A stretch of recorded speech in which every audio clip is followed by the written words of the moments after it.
আমাকে লিখছেন যে রাসেল ভাই, গতকাল অর্থাৎ আজকে সেই গতকাল ধরলে হবে না, উনি যে ঘটনাটা বলছেন সেটা হচ্ছে 22/3/2012 এবং এই তারিখের ঘটনা শুনলাম, জানি না এর সত্যটা কতটুকু।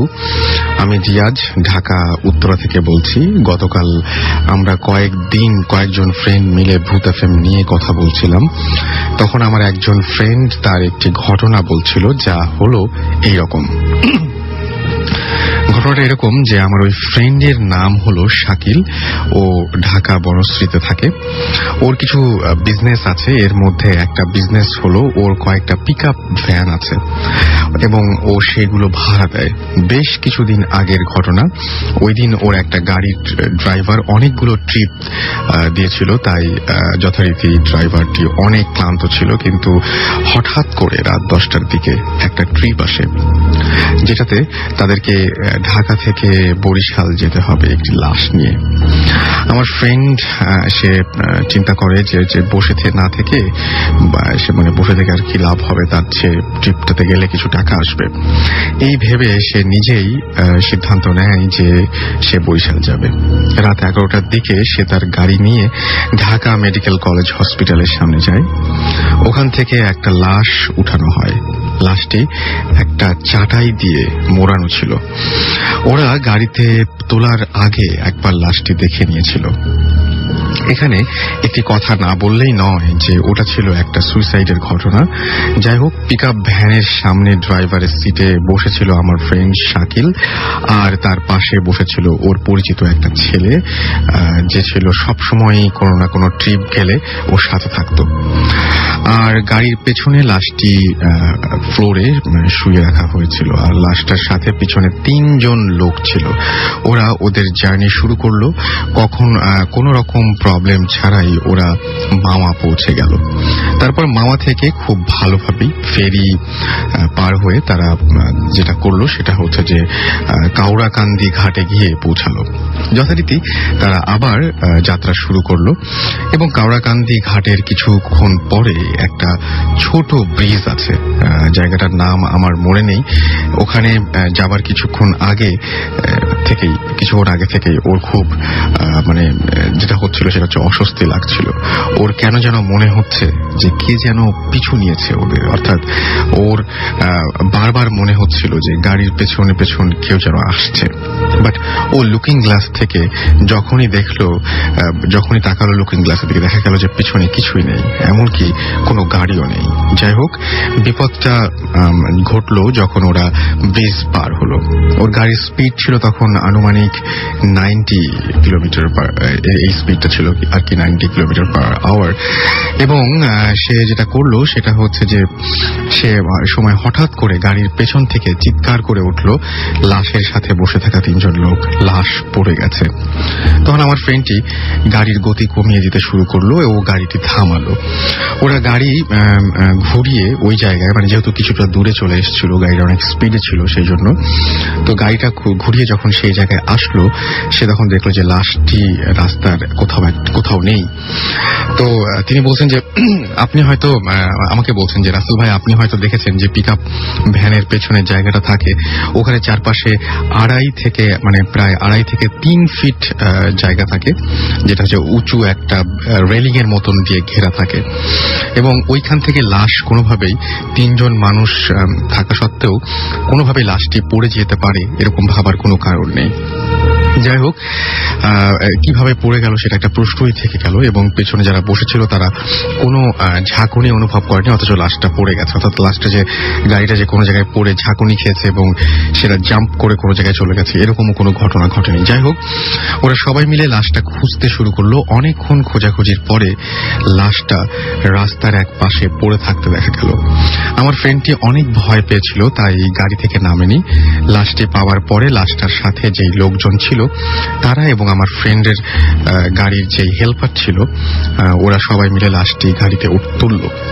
তারপরে ওরা অনেক ভয়ে ভয়ে আবার যাত্রা শুরু করলো। আমার ফ্রেন্ডটি অনেক ভয় পেয়েছিল, কারণ জানতো যে লাশের গাড়িতে অনেক প্রবলেম হয়, কিন্তু ওর কখনো এই অভিজ্ঞতা ছিল না। যাই হোক, ওরা দোয়া পড়তে পড়তে আস্তে আস্তে একটু একটু করে এগোতে শুরু করলো এবং মোস্তফাপুর নামে একটা জায়গা আছে যেখানে এসে আবার একটা বিপদের সম্মুখীন হলো তারা। আবার লাশটি পড়ে গেল। এইবারে আমার বন্ধু অনেক বেশি ভয় পেয়ে গেল। গাড়িটি অনেক সামনে চলে এসেছে যে জায়গায় লাশ পড়ে আছে, সেই জায়গা থেকে ও আস্তে আস্তে গাড়ি সাইড করে। এইবার ও কি করবে বুঝে উঠতে পারছে না। তারপরে গাড়ি ঘুরিয়ে লাশটা পড়ে যাবার জায়গাটায় চলে আসে। সবাই গাড়ি থেকে নামে এবং নেমে যায়, কিন্তু আমার ফ্রেন্ডটি গাড়ি থেকে নামলো না। ও বেশি ভয় পেয়ে গিয়েছিল ততক্ষণে। ও গাড়ির গ্লাসগুলো দিকে তাকায় এবং ভয়ে অনেক বেশি ঘামতে শুরু করে। অন্যদিকে বাকি সবাই লাশ খুঁজতে থাকে, কিন্তু কোনোভাবেই লাশ আগের মতোই খুঁজে পাওয়া যাচ্ছিল না। এবং লাশটি যে জায়গায় পড়েছিল ওরা সেই জায়গা থেকে বেশ এগিয়ে গিয়েছিল। এবার গাড়িটি ঘুরিয়ে বরিশালের দিকে আস্তে আস্তে এগোতে থাকলো এবং বাকি সবাই রাস্তার দুই পাশ খুঁজতে থাকে। কিছু দূর এগোনোর পর ওরা লাশটি খুঁজে পায় এবং প্রবলেম হলো তখন যেটা হয়েছিল সেটা হচ্ছে লাশটি যেই চাটাই মোড়ানো ছিল সেই চাটাইটা অনেক অংশ নষ্ট হয়ে গিয়েছিল বা ছিঁড়ে গিয়েছিল। আমার বন্ধুটি তখন গাড়ি থেকে নেমে আসে। ওরা ধরে নেয় যে লাশটি পড়ে যাওয়ার ফলে যেটা হয়েছে সেটা হচ্ছে চাটাটা ছিঁড়ে গেছে, কিন্তু ওরা তখনই আবিষ্কার করলো যে লাশটির গলা থেকে মাথার অংশটুকু নেই। ওরা সবাই তখন অনেক বেশি ভয় পেয়ে গিয়েছিল। অনেক খোঁজাখুঁজির পরে ওরা কোনোভাবেই মাথাটা আর খুঁজে পেল না, কিন্তু ওরা যখন গাড়িতে লাশ নিয়ে উঠেছিল তখন লাশটির মাথা ছিল এবং তারা সেটা দেখেও নিয়েছিল।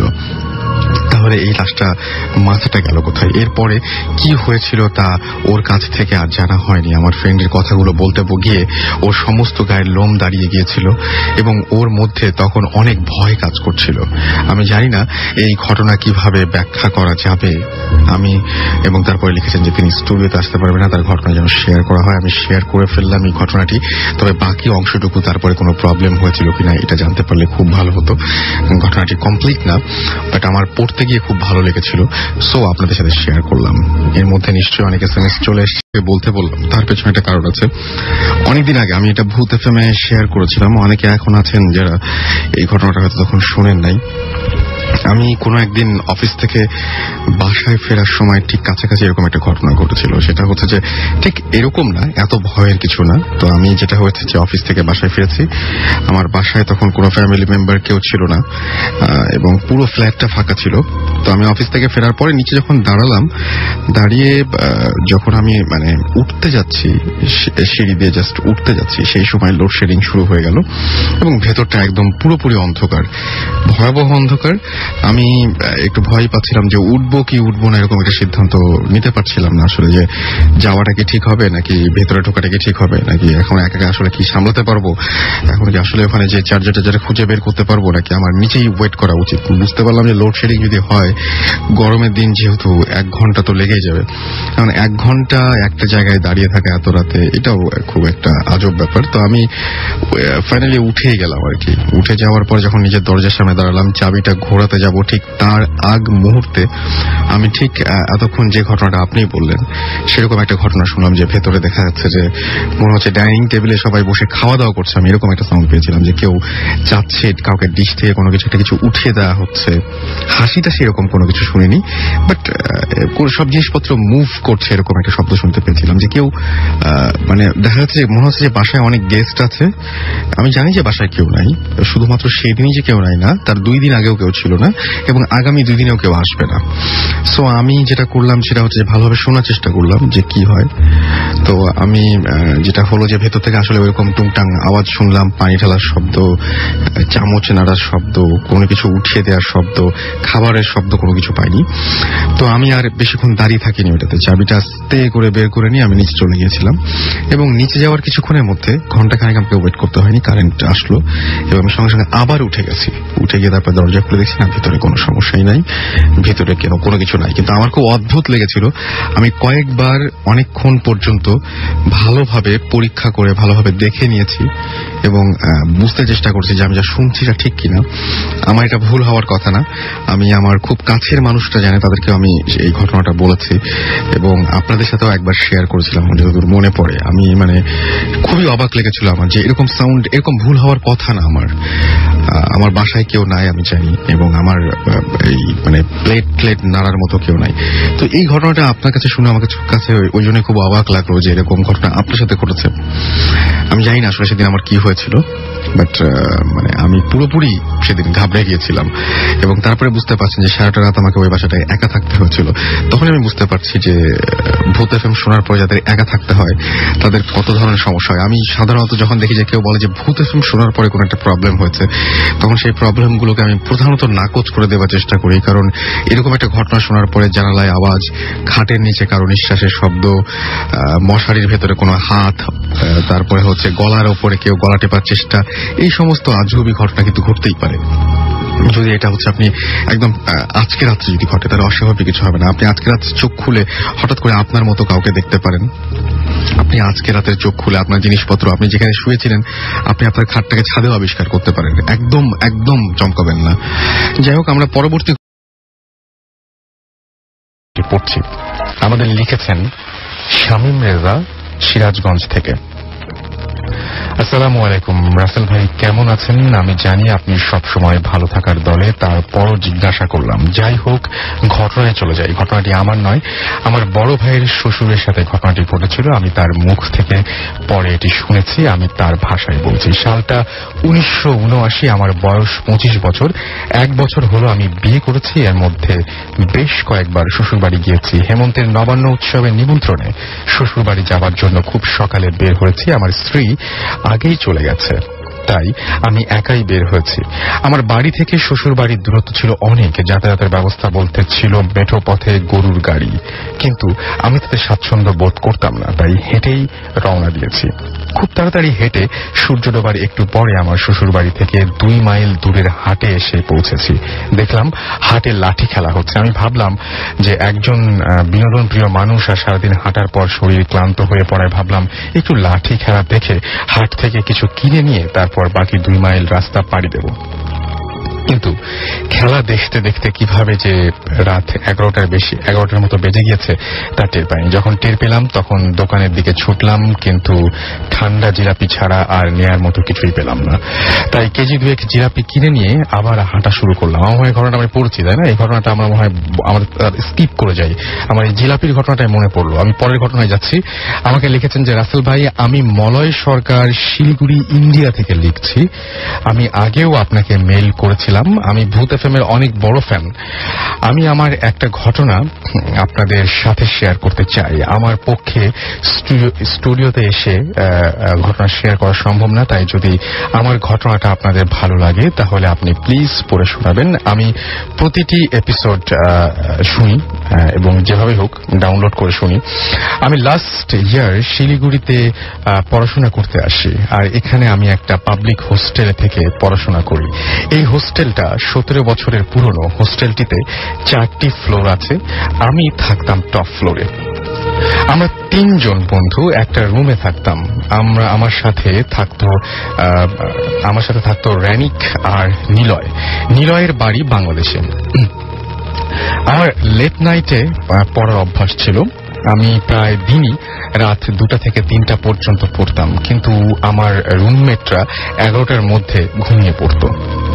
তাই আমি টেবিল লাইট জ্বালিয়ে পড়াশোনা করতাম। আমার পড়ার টেবিলের উল্টো পাশে ছিল জানালা। জানালাটি নেট দিয়ে কাভার করা। সামনে ব্যালকনি আর তার পাশে একটা নদী। একদিন রাত 2টার সময় আমি পড়াশোনা করছিলাম। ঠিক তখন আমার টেবিলের সামনের জানালায় কেউ এসে নক করে। পুরো রুম অন্ধকার। নিলয় আর রানিক ঘুমাচ্ছে। তো আমি সেটা ইগনোর করে আবার পড়াশোনা শুরু করলাম। একটু পরে আবার নক করার শব্দ। আমি ভাবলাম হয়তো কেউ ফান করছে, কিন্তু এত রাতে কারো জেগে থাকার কথা না, পড়াশোনা জেগে থাকার প্রশ্নই আসে না। আমি একটু রাগ করে ওকে বললাম, আমাকে ডিস্টার্ব করিস না, পারলে পড়তে দে, আমাকে ডিস্টার্ব করিস না, পড়তে দে। তারপর নক করা বন্ধ হয়ে গেল, কিন্তু 10 মিনিট পর আবার সেই নক করার শব্দ, এবার আরো জোরে, এবার কান্নার আওয়াজ পাওয়া যাচ্ছিল সেই সাথে। আমি কি করব বুঝতে পারছিলাম না। আমি কি বন্ধুদের ডাকবো নাকি বাইরে গিয়ে দেখবো? আমি তখন জানালার সামনে গিয়ে দেখার চেষ্টা করলাম কি জিনিসটা। জানালায় নেট দেওয়া আছে এবং আমি কিছুই দেখতে পাচ্ছি না। আমি তখন দরজা খুলে বাইরে গেলাম। বাইরে সেই দৃশ্য আমি কোনোদিন ভুলতে পারবো না।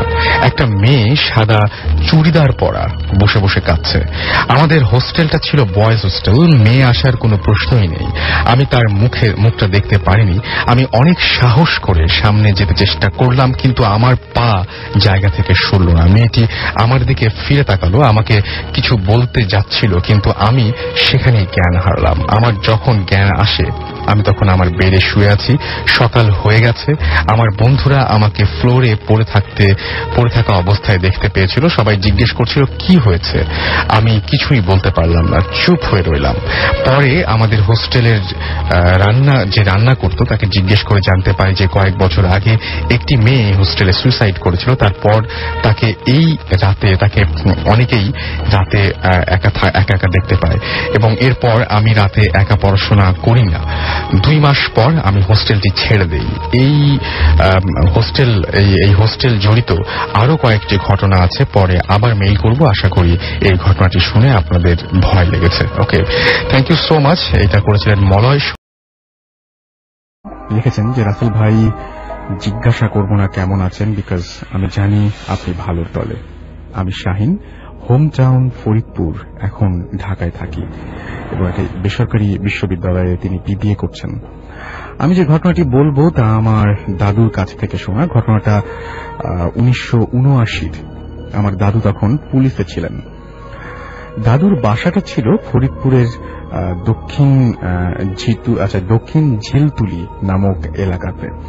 ওই এলাকাটাতে তখন হাতে গোনা 5-6টি বাড়ি ছিল। যা ছিল তা হলো বড় ছোট গাছ দিয়ে ভরা জঙ্গল। তার মধ্যে আমার দাদুর বাড়ি ছিল একটি। দাদুর একজন বন্ধু ওই এলাকায় বাড়ি করেন। ঘটনাটি দাদুর এই বন্ধুর সাথেই ঘটে। দাদুর বন্ধুর একটি মেয়ে ও 2টি ছেলে ছিল, কিন্তু মেয়েটিকে নিয়ে তারা একটু প্রবলেমে ছিল। মেয়েটা অনেক রাতে ঘর থেকে বের হয়ে যেত। অনেক কিছু করেও এর কোনো সমাধান হয়নি। এই কারণে মেয়েকে তার বাবা মা তাদের সাথে নিয়ে একসাথে ঘুমাতেন এবং দরজাটি ভেতর থেকে প্রতিদিনই তালা মেরে রাখতেন। একদিন অনেক রাতে আমার দাদুর বন্ধু ঘুম থেকে উঠে দেখলেন যে তার মেয়ে বিছানায় নেই, দরজাটাও খোলা। তিনি তার ওয়াইফকে ডাকলেন। বাসার সবাই উঠল। ওই রাতে অনেক খোঁজাখুঁজি করেও মেয়েটিকে পাওয়া গেল না। এভাবে 4-5 দিন হয়ে গেল। মেয়েটির বাবা মা কিছুতেই ঘুমাতে পারেন না। প্রতিদিন রাতেই মেয়েটির বাবা বাসার বারান্দায় গিয়ে বসে থাকতেন, এবং এটা বারান্দাটা ছিল এরকম যে তার সামনে শুধু জঙ্গল আর জঙ্গলই দেখা যেত। একদিন রাতে এভাবেই বারান্দায় বসেছিলেন এবং তিনি চিন্তা করছিলেন। হঠাৎ লক্ষ্য করলেন যে একটু দূরে গাছপালার মধ্যে একটু ফাঁকা জায়গায় অন্ধকারে কি যেন সামনের দিকে তাকিয়ে আছে। অন্ধকারে এটা এতটা বোঝা যাচ্ছিল না, শুধু একটু ছায়ার মতো দেখা যাচ্ছিল। তিনি ভাবলেন এত রাতে এখানে কি আসবে। একটি সময় তার মনে হলো এটা তার মেয়েও তো হতে পারে। এটা ভেবে সে বের হয়ে মানুষটির কাছে যেতে লাগলেন। এবার তিনি হালকা হালকা দেখতে পেলেন যে ওই মানুষটির চুলগুলো মেয়েদের মতো এবং হাইটটাও তার মেয়ের মতোই লাগলো। এটা দেখে সে একটু জোরে হাঁটতে লাগলেন, কিন্তু তিনি যতই হাঁটছেন মেয়েটি তার থেকে ততই দূরে চলে যাচ্ছে এবং দূরত্ব কোনোভাবেই কমছে না। এমন সময় তিনি উপলব্ধি করলেন যে সে অনেকটা দূরে তিনি চলে এসেছেন। তবু তিনি যেতে লাগলেন। এবার সে দূরে ছোট একটা কুড়ে ঘরের মতো একটা জায়গা দেখতে পেলেন, যার মধ্যে একটু আলো দেখা যাচ্ছিল। তিনি দেখলেন মেয়েটি হেঁটে হেঁটে ওই ঘরের দরজা দিয়ে খুব আস্তে আস্তে ভেতরে ঢুকল। এটা দেখে দাদুর বন্ধুও তার পিছু পিছু ঘরের দরজা পর্যন্ত গেলেন, কিন্তু ভেতরে যেতে একটু কেমন যেন আশঙ্কা লাগছিল, সংকোচ হচ্ছিল।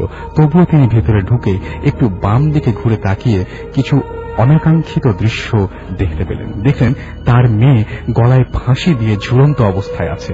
এটা দেখে তিনি আর ঠিক থাকতে পারলেন না, সেন্সলেস হয়ে পড়লেন।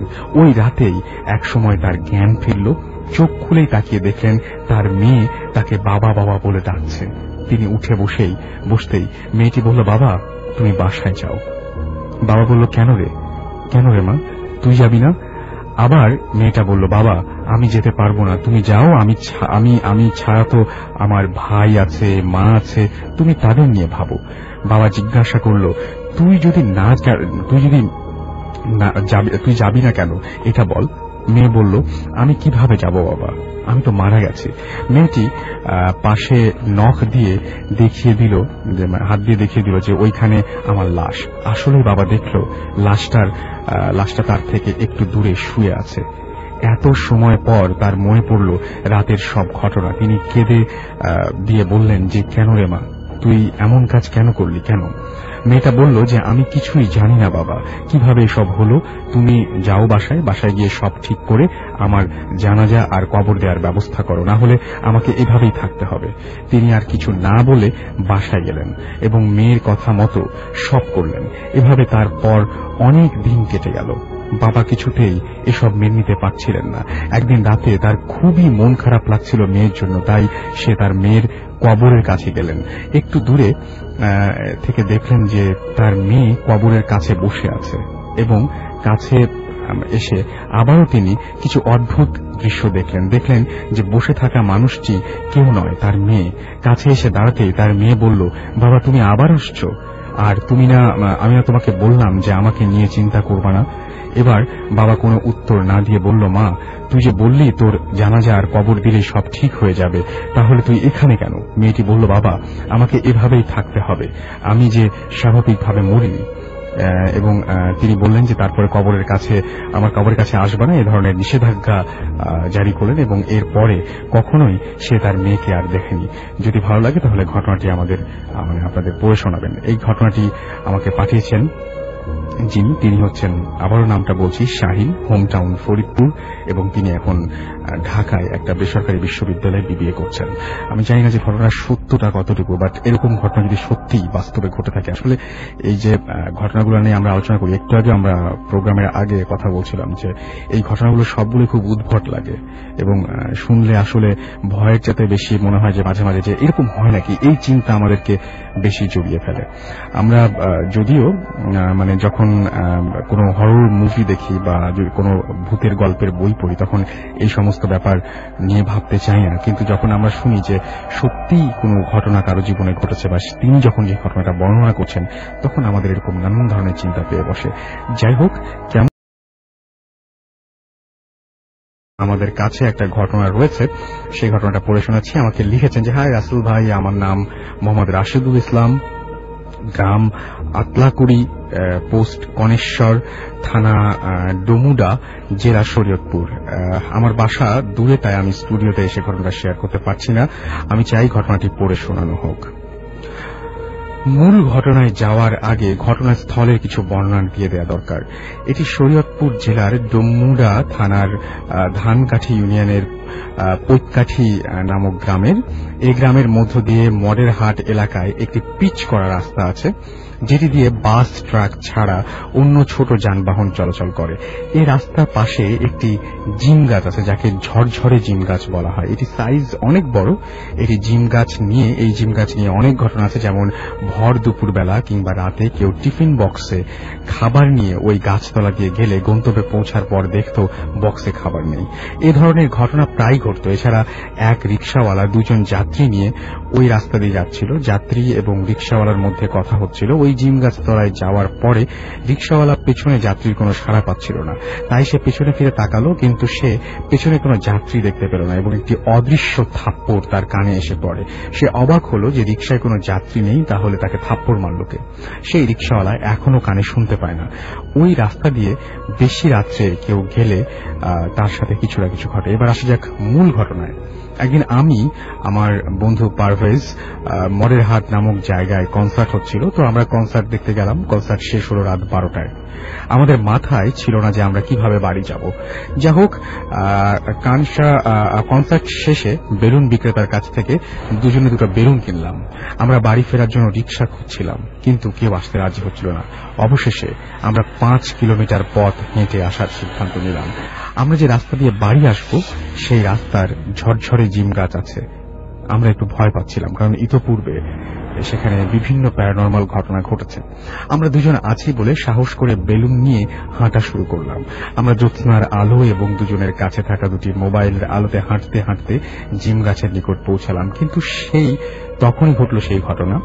আমরা জিম গাছের নিচে আসতেই আমাদের হাতে থাকা বেলুন দুটো এমনিতেই ফুটে গেল। আমরা ভয় পেয়ে গেলাম এবং সেখানে বেলুন ফুটতে পারে এমন কিছুই দেখতে পেলাম না। বেলুন দুটি একসাথে কেন ফুটলো এই ভেবে ভয় পাচ্ছিলাম। আমরা পরস্পরের হাত ধরে সামনে এগোতে লাগলাম। আমার কাছে মনে হলো যে আমাদের পেছনে কে যেন আসছে। বিষয়টি পারভেজ বুঝতে পারল, তাই আমরা দুজনেই প্রায় একসঙ্গে পেছনে ফিরে তাকালাম। না, কিছু নেই। আমরা আবার সামনে তাকিয়ে দেখলাম একটি লাশের মতো সাদা কাপড় মোড়ানো। আমরা প্রচন্ড ভয় পেলাম। এত রাত্রে এখানে লাশ এলো কি করে? আমরা লাশটাকে ক্রস করে সামনে যাওয়ার সাহস পাচ্ছিলাম না। হঠাৎ আচমকা বাতাসে কাপড়টি উড়ে গিয়ে হাওয়ায় মিলিয়ে গেল, আর সেখানে দেখলাম যে কোনো লাশ নেই। আমরা ভয়ে ভয়ে সামনে এগোতে থাকলাম। একটু সামনে যেতেই দেখলাম রাস্তার ডান পাশে একটি লাশ পশ্চিম পূর্ব দিক করে শোয়ানো এবং একটি হাত কাটা। সেই হাত থেকে অনবরত রক্ত ছুটছে। মনে হচ্ছিল এই মাত্র কোনো গাড়ি তার হাতের ওপর দিয়ে চলে গেছে। লাশের রক্ত রাস্তার ডান পাশ হতে বাম পাশে গড়িয়ে পড়ছিল। আমরা পরস্পরকে জড়িয়ে ধরে যে যা পাচ্ছিলাম উচ্চ স্বরে সূরা পড়ছিলাম এবং আমি বসে আমাদের চারদিকে বৃত্তের মতো এঁকে দিলাম। সেখানে প্রচন্ড বাতাস বইতে লাগলো এবং আমরা সে অদৃশ্য বৃত্তের মধ্যে চোখ বন্ধ করে বসে থাকলাম। বাতাস কমলো, আমরা চোখ খুললাম এবং আশেপাশে তাকালাম, কিন্তু আমরা লাশ কিংবা রক্ত কিছুই পেলাম না। তখন মোবাইলে সময় দেখলাম রাত 1:55। আমরা আরো 15 মিনিটের মতো ওই বৃত্তের মধ্যে অবস্থান করলাম। তারপর সূরা পড়তে পড়তে বাড়ির দিকে হাঁটা শুরু করলাম। পথে আর কোনো বিপদ ঘটল না। বাড়িতে এসে দরজায় টোকা দিলাম, মা দরজা খুলে দিল। আমরা ঘটনাটি রাতে কারো সাথে শেয়ার করলাম না। ওই রাতেই আমাদের দুজনের অনেক জ্বর হলো এবং জ্বর সারল 2 দিন পরে। এই ছিল ঘটনা। এই ঘটনাটির কোনো ব্যাখ্যা আমি আজও খুঁজে পাইনি। ঘটনাটি পছন্দ হলে পড়ো। আমরা সকল ভূত এফএম লিসনারদের কাছে দোয়া কামনা করছি যেন আমাদের জীবনে এমন ভয়ঙ্কর ঘটনা আর না ঘটে। ধন্যবাদ সবাইকে।